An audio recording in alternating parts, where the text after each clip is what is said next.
Now, as always, the narrative suggests I end the video with Can Manchester United, and tonight it's question about war. The 6-1 defeat is still mauling in the wounds, and right now it's Ole Gunnar Solskjaer versus Jose Mourinho, and we are out for blood.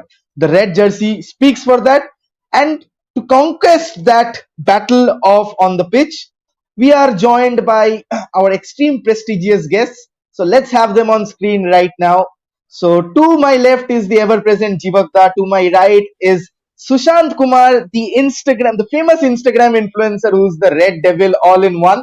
So you can, by the way, follow him. I've linked him in the description. So he's more than around close to 15K. So I hope that his famousness actually provokes more traffic into this podcast because we're going to need that army.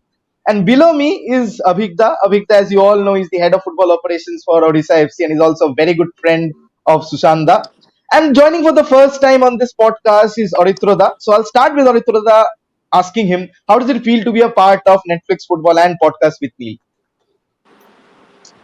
Yeah, I always wanted to be a part of something which is related to football and mostly Manchester United. And when I found that you are doing something which is your passion and you are doing something which you love, and then I decided that one day I must come and be a part of this prestigious podcast which you guys mm, do it on a regular basis. So actually, I'm a bit nervous. This is my first time. Pardon me. Nothing to be nervous. So This is I'm very just an excited. ordinary podcast. Just an ordinary podcast with Actually, I'm friends. very excited to be a part of this podcast. Very honestly, because see, I don't get much time out of my work. I, I keep myself busy with my work and all. So whenever I get a chance, I try to follow Manchester United as much as I can. But when I found that a guy like you who was doing something else to, as a career, then you switched to being a podcast host, and this intrigued me very much. So I'm very excited to be a part of this podcast.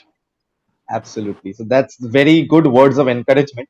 So we'll just quickly hop over to the lineup. And as usual, one football has not disappointed us, all puns aside. So I'll just walk you through it. Dean Henderson, Wan Bissaka, Lindelof, Maguire, Luke Shaw, McTominay, Fred, Bruno Fernandez, Paul Pogba, and Rashford in attack, followed by Edinson Cavani. Looking at the Tottenham lineup, Hugo Lloris starts in goal, Sergio Aurier, Joe Rodon, Eric Dyer, and Sergio Reguilon in the defense. Ndombele Højbjerg in the pivots as midfield, Giovanni Lo Celso, Lucas Moura, Heung-min Son in attack, toppled by the ever-present Harry Kane. Avigda, I'll go straight to you. Are you happy with what Manchester United put forward? And especially, just do talk us through the De Gea and Dean Henderson debate that's going on right now. I think possibly. I think this is the ideal lineup. I don't think we could have put anything out that would have been stronger than this. It's very interesting to, if this is how United play, if this is how we line up, then I would be really happy to see Pogba in an advanced position. Will give him a bit of freedom to express himself and impose himself on the game with McTominay and Fred behind him, just mopping up. So in an advanced position, I'm very excited to see what Pogba can do behind Cavani, and that is something that will, I think.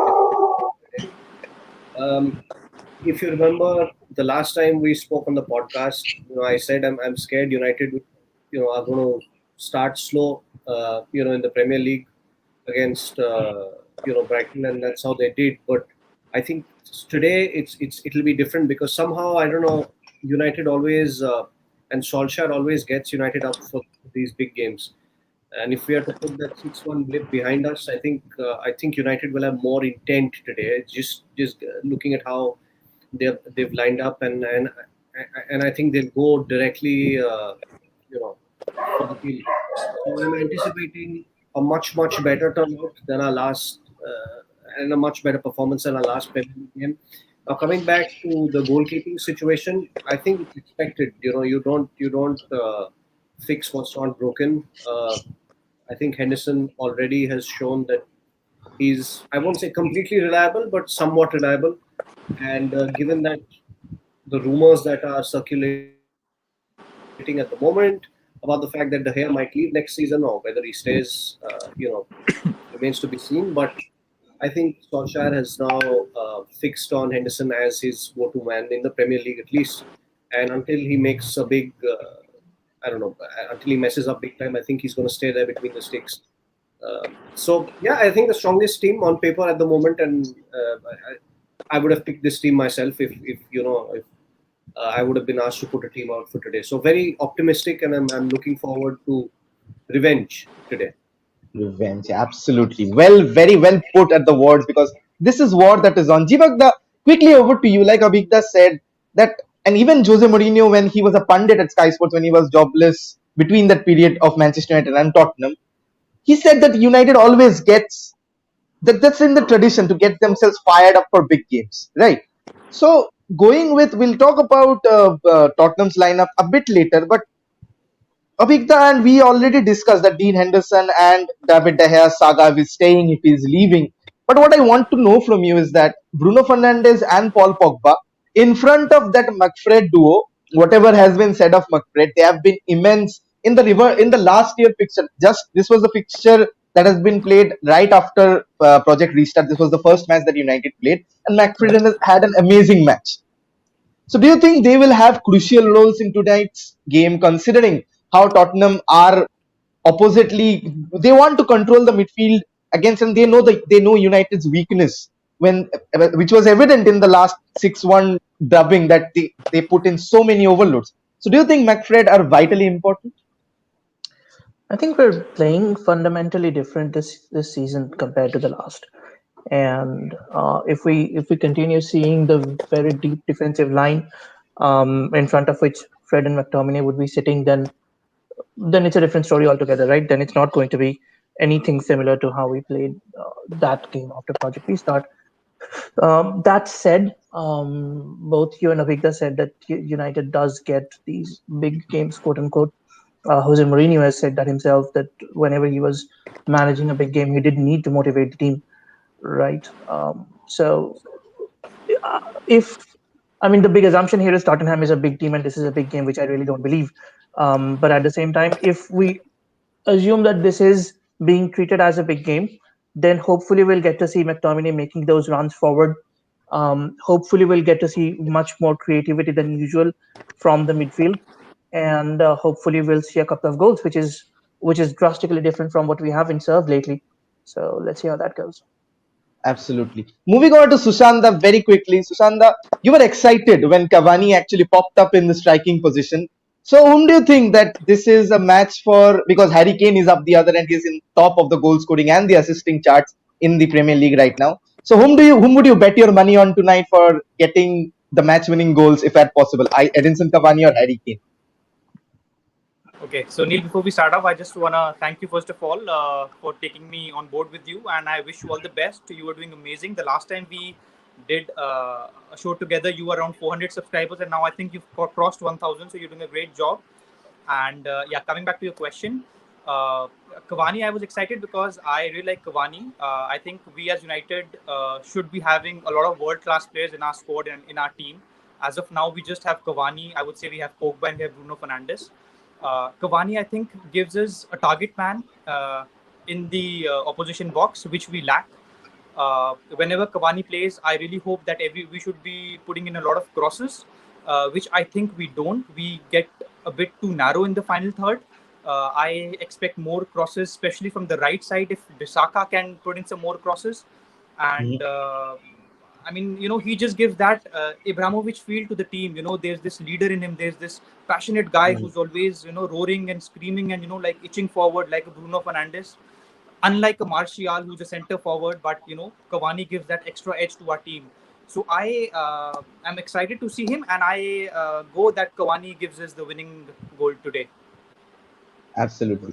So Aritroda, I'm coming over to you right now. So you can see the Tottenham lineup. So this is what Jose Mourinho has put forward, quite similar to what we saw in the 6-1 dropping. Probably the other Argentine starting ahead of Giovanni Lo Celso, if I'm not mistaken. So pace down the flanks. Probably Lo Celso would be starting central if I'm not mistaken. Heung-min Son through the left and Lucas Moura through the right. And whenever United have faced pacey opposition, they have kind of struggled in recent times, but the likes of Wan-Bissaka and Luke Shaw have quite stepped up their form in recent terms and keeping wingers at bay. Shaw has been excellent. But do you think that this lineup, Tottenham again parking the bus and trying to counter what Manchester United basically did to Manchester City? Or do you think that something similar is going to happen tonight? According to me, I think Tottenham will not play counter-attacking football initially. They will try to score at least 1 or 2 goals, at least within the first 30 minutes. Then they might change their game plan, because you see a typical Jose Mourinho lineup: Ndombele, Højbjerg, and the defenders, they are extremely physical. They will try to outplay the Manchester United attacking players physically. That's what Jose Mourinho do, and sometimes he does that very successfully. So I think that our focus should be that we need to be very slick with our passing. We need to, create very slick channels. We cannot, be on the ball.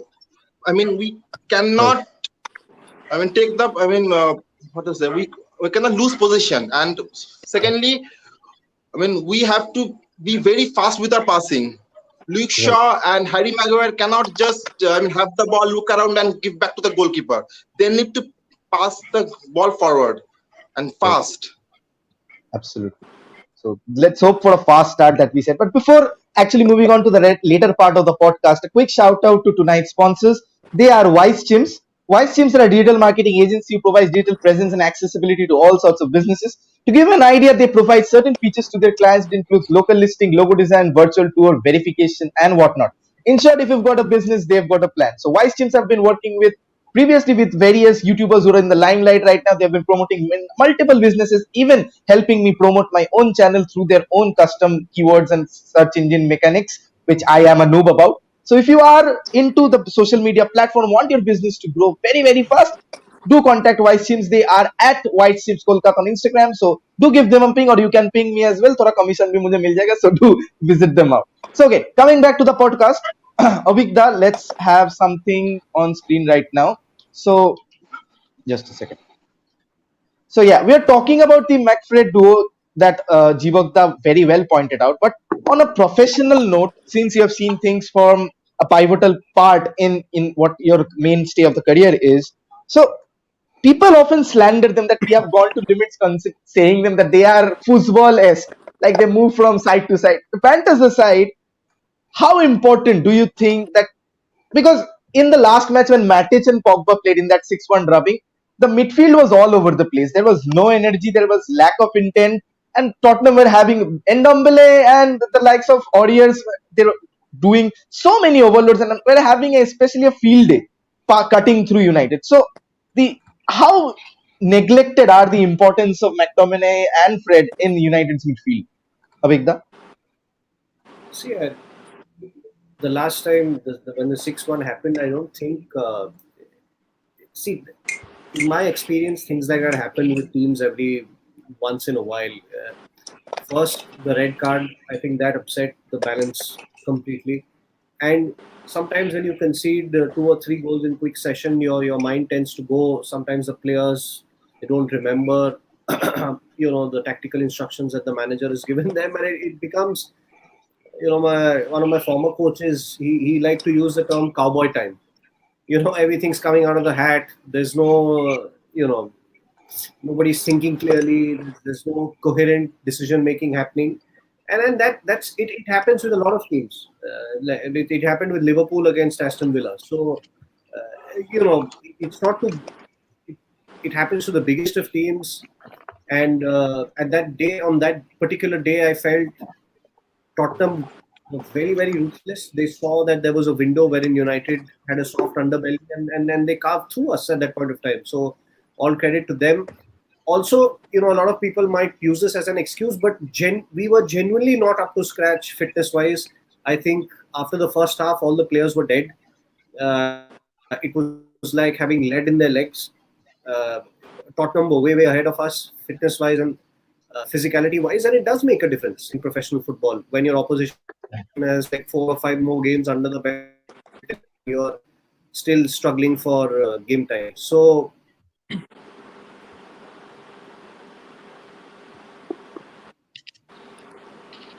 think he's having some internet connectivity issues.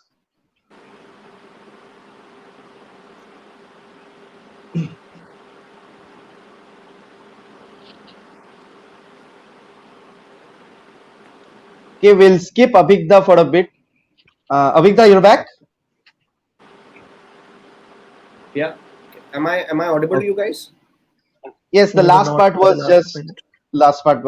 got cut off in the internet segment.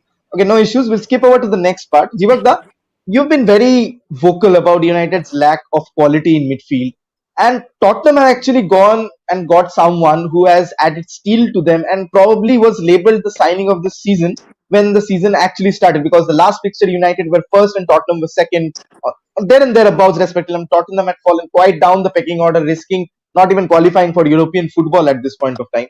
So my focus is on Pierre-Emile Højbjerg.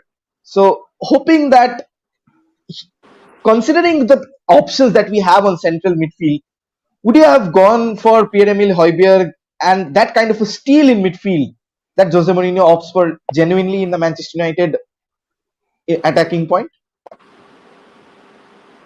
So, two ways to look at it, right? One was Højbjerg was uh, when he was a young player at Bayern, he was supposed to be the next big thing in European football, and he was a playmaker back then. I think these days it's less of his creativity and more of his energy and engine that drives teams around him. So he's never really become the top tier player that he once supposed to become. At the same time, he's a very reliable player that he has been for first Southampton and now for Mourinho, right? To some extent, he's a player that Mourinho sorely needed in the midfield to sort of stamp his philosophy on this team, and he does this specific job very very well, right? He's what's unusually good for a midfielder is his tackling, which I don't think gets talked about very often. But yeah, I mean, if you have a player with a massive engine in the midfield who can tackle, who can win the ball back, who can impose himself on the game, and who can most importantly run around the entire pitch for the whole 90 minutes, that's an incredible asset to have in any team, right? And considering the midfield that we have, see, there are two ways to look at it, right? One is, in some ways, Højbjerg is a better box-to-box player than McTominay right now is. On the other hand, do we really see McTominay play a box-to-box role in every game? We don't, right? In most of the games, he's literally restricted to play sort of a midfield tool, sitting right in front of the defense. So yes, he's a much better player than what we have. At the same time, I genuinely don't believe if we did have him, we would use him to the fullest of his capabilities. So basically, you're trying to. I heard that Jose Mourinho initially tried to sign McTominay, and when he didn't actually find him out, so he went for PLM or Højbjerg. And even Jose Mourinho signed Fred for us, that box to box midfield, so which I still question myself sometimes what Fred brings to the squad. So without actually going towards what is wrong, so Sushanda, I'll ask you very quickly this, that you've been seeing this guy playing for leading United's back line. He's known as the Iceman, right? He's very cool, like you, he's very cool, both on looks wise and on the pitch right now. He has been conceding few errors recently, but in the very recent past and very recent matches, he has been stepping up alongside Maguire and sort of suitably developed their partnership a bit more. So so how impressed are you with him, his performance, his coming through his critics, and how do you think he'll perform against Harry Kane, containing Harry Kane tonight?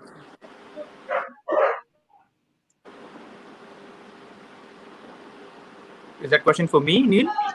Yes, yes. Sorry, I was in between. Uh, Well, Neil, I like Lindelof. He's been really consistent.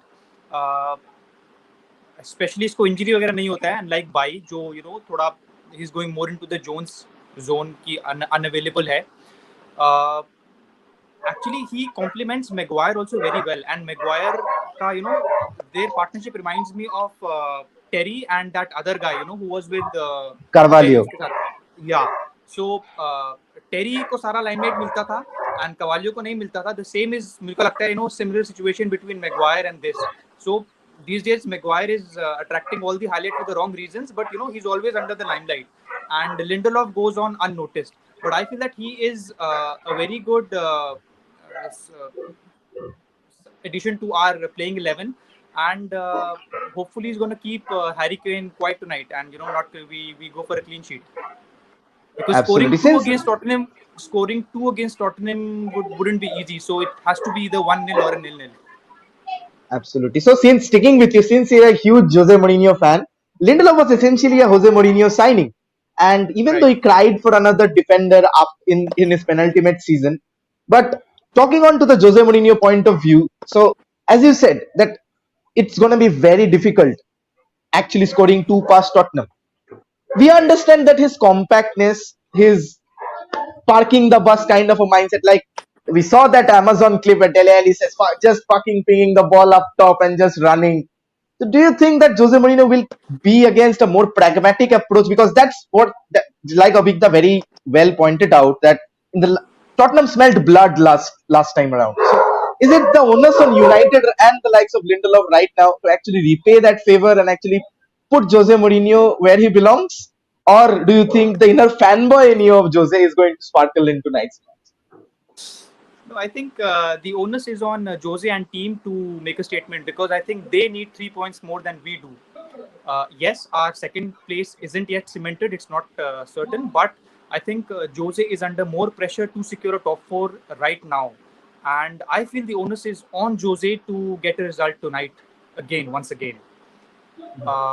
हमारे लिए बहुत important है to जीतना tonight. Why? Because the sooner we cement second position, the better we can focus on Europa. And personally, I would take a Europa win with any position in the league, as long as we get a trophy, and that automatically qualifies us for Champions League. So, Jose always said one thing. It's unfair for a team to finish third and fourth and qualify for Europa League. Sorry, for this Champions League. Winning a trophy and qualifying for CL is a much legit way, and I believe in that, Neil. At the end of the day, if you are United, you are competing for titles and trophies. You are not playing to finish second, third, or fourth. No one remembers second. No one remembers third. We came second in Jose's second season. We got nothing in return. What we remember is the Europa League win, the Carling Cup win, even the Community Shield. I mean, even that is a trophy because you've earned that right. So it's important for us. But yeah, your question. So I would say it's more on Jose tonight, because we know Jose, how Jose is. Very revengeful, very Kamina. He wants to get, levels up, wants to go one up. And I think it's more on them, and they need it badly than us. Absolutely. So moving over to Aritroda for this next question is that how we have talked about Harry Kane, right? That he is the numero uno in terms of strikers, and rumors are circulating very recently that he's looking for a move if Tottenham do not qualify in the Champions League. Well, I know that Levy will probably sell his kidney, his father's kidney, his like anything before actually bargaining for a price, that too with Man United for their ace striker, Berbatov vibes all over again. So, Aritroda, I'll ask you this number one. Would you take a 28-year-old Harry Kane for around 150 odd million in your squad as the leading number 9? Or what if you are Harry Kane, where do you go from here? Tottenham are not winning any trophies anytime soon. Jose is nearer to the sack than to the Champions League qualification spot. So if you're Harry Kane, essentially what do you do, Aritroda? Okay, so I will answer one question at a time. The first question is whether I will take Harry Kane for 150 million or more. So my answer will be no. I will not take a striker of 28 years old for 150 million or more, because see, we need to focus on players who will give us at least 10 years of service for 150 million or more. Because see, 150 million or 180 million is not amount which is considered less, even into the inflated market. And COVID-19 pandemic has, stripped most of the clubs of its financial prowess. So I think that we should look for a striker. I'm not telling Haaland, but we should look for a striker like Haaland with whom we can develop over the years and who will give us service for at least 10 to 12 years, like when Rooney did. And we should consider playing that number 9 in that number 9 position itself. We cannot play that number 9 in left wing or right wing or any other place. Okay. And considering your second question, I would suggest that if I was Harry Kane, I would have moved to some club who can win trophies and who plays exciting football. For me, even being a Manchester United fan, I might not have gone to Manchester United. I mean, my thought process would be going to Bayern Munich or Real Madrid, who can deliver trophies, not Manchester United. Because at this point of time, nothing on only Gunnar Solskjaer, but at this point of time, Manchester United is not looking that sharp to win. I mean, the Premier League or the Champions League. At least, so why not Harry Kane actually coming in and being that pivotal point who wins, like a Robin van Persie? Why don't you think that's the case? Well, that should be the case. That's what I told. Because see, 150 million or 180 million is a huge price. I would have taken Harry Kane for 100 million or max 120 million, not for 150 million. If I am paying 120 million, I would take a player who can give me that return on money or return on investment, and also can give me a good service for 10 long years, at least for 10 long years, maybe more, maybe less. So I would look for a striker, a prodigy rather, who can, play with, power and pace for, longer than 10 years, maybe. Like the striker, the Manchester was inquiring championship striker. I don't know the name exactly. I saw the name. He's good. I saw his clips. He is good. But we need players whom we can develop. Not just, we buy players and young players from developing, not like that. We have seen what, Dan James is capable of, but he is not producing the results we expect him to produce. That is the reason. We need players whom we can develop and also give return on investment. That is my thought process, actually. Thank you. Okay, so coming to the tactical analysis segment of this. So Abhigda, you're up. So this is the slide that I have right now. So if you can see it. So this is Tottenham versus Arsenal this season. I just highlighted it because Arsenal try to attack through the flanks more than what is central. And what we can visualize over here, Avigda can explain it a bit more fluently, that how Tottenham actually close down the lines, the channels, and the half spaces. So that, and United always try to play with that. Like even if there's a 3 at the back, United actually line up 4 men, including the fullbacks, who are underlapping and times. They try to play one-touch passes too much and try to create the space. And with the deep blocks, with the likes of Brighton and with the sit back, there is no space to play one-touch football, which Ole Gunnar Solskjaer emphasizes on. So, do you think Tottenham will be sitting? It's not the fact that they will be sitting back, but do you think United would go for a different approach considering the midfielders that we have? Maybe a diamond tonight, Abhigda? Based on the formation that you showed initially, if Pogba is behind Cavani, then yes, I think they'll be playing a diamond, and the owners will also be on the 2 wingers to come back and sort of help the fullbacks out and also cover for them whenever the Tottenham fullbacks are overlapping.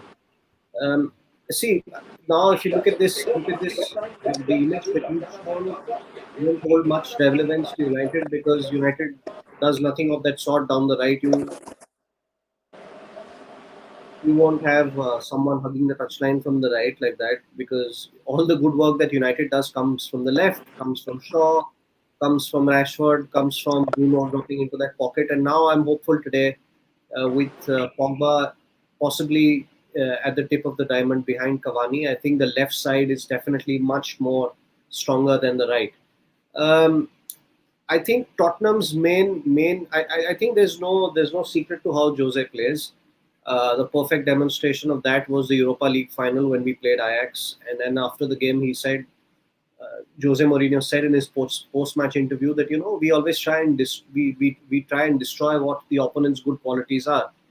And United's good qualities are, of course, I think the one thing Jose will be very wary of is not committing too many people forward, because United can catch you on the break.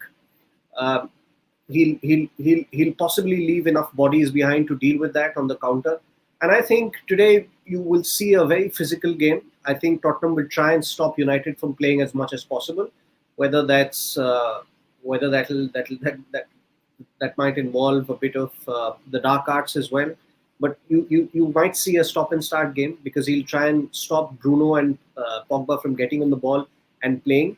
If you saw and a slight bit of it, I don't know if you guys noticed, but if you saw the last game that United played against Granada, I think they put somebody on Pogba the entire game, and Pogba did not have that good a game. If you notice the last time around in the Europa League, because they put someone specifically on him to man mark him, and he was having a difficult time until the moment United scored, took the lead, the pressure was off, and then Granada basically had to connect the dots and commitment forward, and thereby left some spaces. So I think if I'm a coach, I stop Pogba and Bruno from getting on the ball. Let them have the balls in areas that cannot hurt us. Let them have the ball in deep lying areas, but in and around the box, try and possibly stop them from playing as much as possible. And I think the first, knowing how Jose is, I think the first order of the day is to stop United from scoring.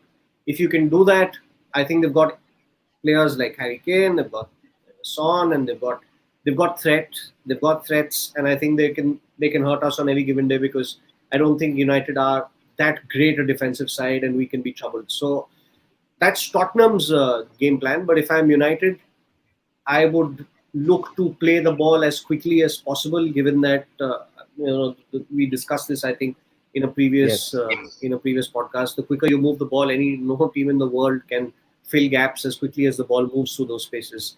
And the one positive thing which I think has happened in the last two games, I think we were speaking about Rashford trying hard and not being amongst the goals, and he's taken two very, very good goals in the last two games. And he's somebody, I think him, and though Martial is not playing today, they always come alive against Spurs historically. And Rashford and Martial have always done well against Spurs. So with Rashford scoring two very good goals, strikers' goals, his confidence being on a high, I think today our attacking players will be, when you lose 6-1, I think players like Bruno, etc., you want to go out there, get the bit between your teeth and show them what you're all about. So I think there'll be that intent, and sometimes tactics, etc., goes out of the window when you have that sort of intent to get back at an opposition for hurting you so badly. So that intent, coupled with the fact that, as Sushant said, it's very important to, just seal the second spot as quickly as possible so that we can focus on the Europa League. I think United will play good football. Might not make sense at times today, but I'm expecting a sort of.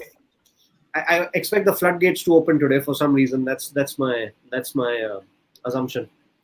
Absolutely. Jibagda, heading over to you quickly. So this is a slide that I have taken from the 6-1 drawing that we had last overtime. So as you can see, whenever United plays, Matic was playing that day. They go in that back alley position. Shaw making the overlap. Martial, Rashford up top. Fernandes in the whole position. Pogba playing as a deep line playmaker, which we won't see. And you can see ample amount of spaces in the midfield area, which Tottenham utilized. Now, as Abhigda said, that there is blood on the veins, likes of Bruno and especially Rashford, whom Jose Mourinho publicly criticized last term. And in that fixture, he was always he was just shutting. Rashford has that in his brain, is MANC born and bred.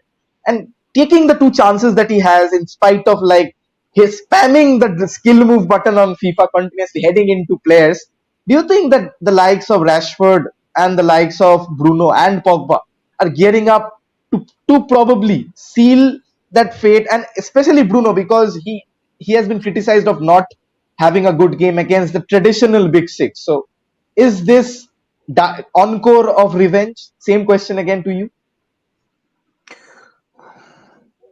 I'm just thinking how I should look at this photograph and then how I should connect that to your question. Because if we play anything similar to how we lined up in this game, you literally can see in this photograph, right, why we were played literally off the park.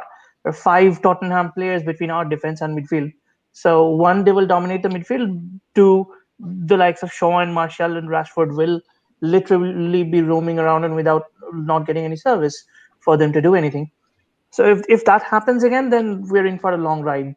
If that doesn't, and we play a compact game, and I think which is likely because Ole will definitely not want to lose this game for sure. In that case, it's super likely that we're going to see a very tight game with very less chances being created, the kind of football that we have been playing lately, without a lot of creativity, but literally 4 players standing in front of Henderson, shutting the spaces down, so on and so forth. Bruno will have to get deeper to come and get the ball, which will leave the other attackers isolated up top, so on and so forth. I think that's much more possible from a tactical standpoint. Now, whether or not Fred channels his inner Daniel De Rossi today and we go out and play a game of revenge like a Hollywood movie, that's a different story. I somehow don't connect uh, that character with this Man United team at the moment. So I genuinely don't think that's going to happen. So quickly moving over to SK, I think his video is off for some reason. Okay, he's back. Yeah, Neil. So so just final before the predictions, there's one final slot that is available to talk about, and whom better than to talk about the big Bruno Fernandez, who has stepped up and taken Manchester United to better heights. I won't say new heights, but him and basically Jesse Lingard imitating him at West Ham.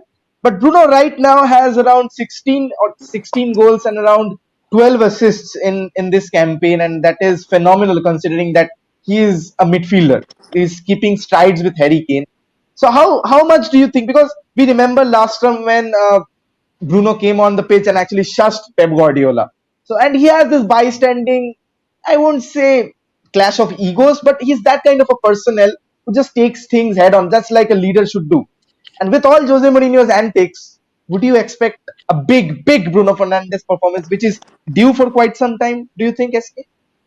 100% Neil. Although Bruno has been with us only for a year and a half, but Bruno is total United material. Totally United material. I saw this guy in a press conference post-match, and isko join ke way hardly 2-3 months with, and he was saying that, this is the way we need to play. This is the way we are to be motivated after every match. So he has that, that typical United DNA in him. And big United players like Cantona, Beckham, Ronaldo, they've always turned up in big matches, especially when they are due. And class is something that you cannot hold back for a long time. So even if Bruno, by his standards, hasn't been performing to that level lately, he is overdue, and I feel that he's going to perform tonight. Excellent. Because Bruno is someone which we need to perform, and that 3 celebration is a jive to Jose Mourinho's 3 and a respect and all the banters and stuff. So just quickly wrapping up the show right now, we'll have the prediction segment. Onitroda, starting off with you, how do you think the match is going to unfold? And very quickly, what do you think is what the predictions tonight? I think Manchester United will win with 2-0. Okay. Let's see. Okay, so Susanda just said that United would be difficult to win with 2 goals. So do you agree that it's going to be a 2-0 or a 0-0? So will you keep your scoreline intact?